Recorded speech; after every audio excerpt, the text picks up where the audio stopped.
public demand kijana shupavu Olekina kwa niaba ya then you come. Olekina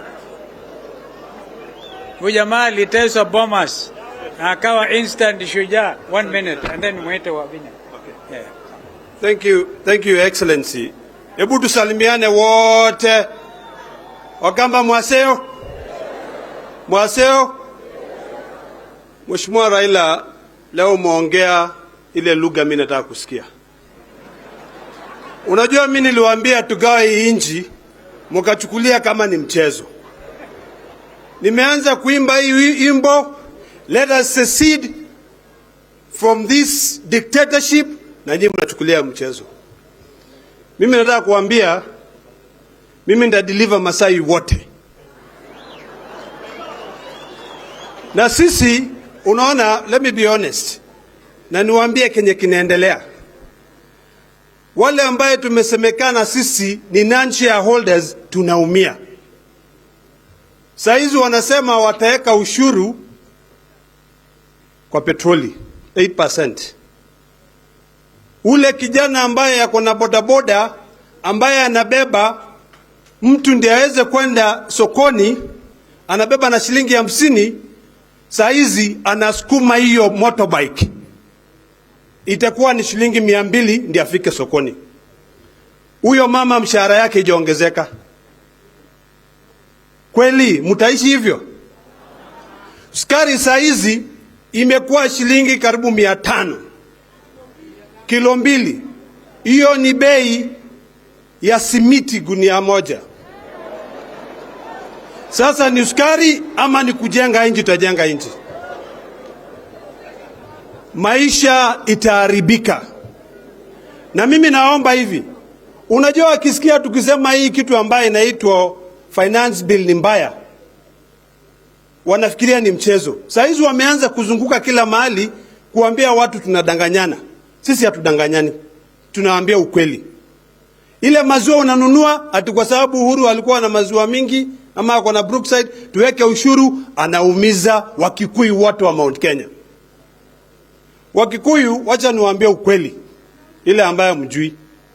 Na unajua mimi nikiona Mwangi wa Iria kwa hapa anasema ati tuko tayari kusecede. My friend, hii si mchezo. Tuende hivyo kwa sababu wewe ndio unaumia. Saizi maziwa imeanza kumwagwa Mount Kenya kwa sababu hakuna mahali wanauzia. Najua niko kwa hiyo biashara. So hii si mchezo. Hii mwaka wa Kenya mtaumia. Walimu hawalipi mishahara yao. Saizi wafanyikazi wetu wale ambaye tuko nao hawalipi mishahara yao. Wanazunguka wanakula hiyo pesa. Mtu kama huyu CS wa trade amekuwa akitembea, anachukua magari yote, sasa anasema ndio uwe na biashara kidogo utaanza kulipa shilingi 50,000.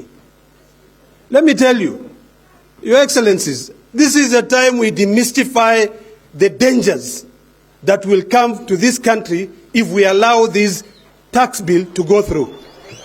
We need to let our people know. And Your Excellencies, I want you to read the Riot Act on the Azimio members. All of them. Atama governors. You know, governors, you are semi-autonomous. I worked very closely with my brother, Mutula Kalonzo. You are semi-autonomous. You don't need the national government. You don't need them at all.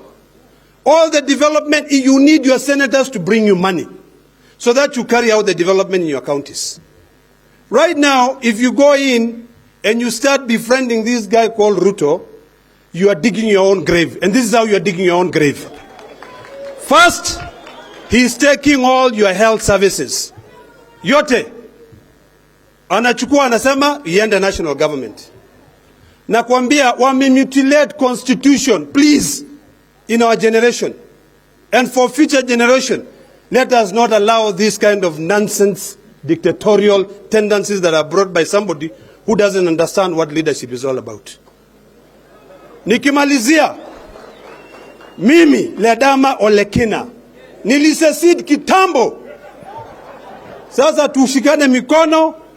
Na ya mwisho kabisa, I want to thank Your Excellency Kalonzo Musyoka. Na leo siendi ndalala hapa. Okay? kwa sababu ya kutuita hapa na hii declaration ambayo tumetoa hapa. Basi wewe mtu kinadi ashugosiadi, msirudi nyuma, twende mbele. Mungu awabariki. Sawa.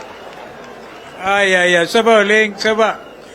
Sasa I want to do something because this is basically a Wiper thank you meeting.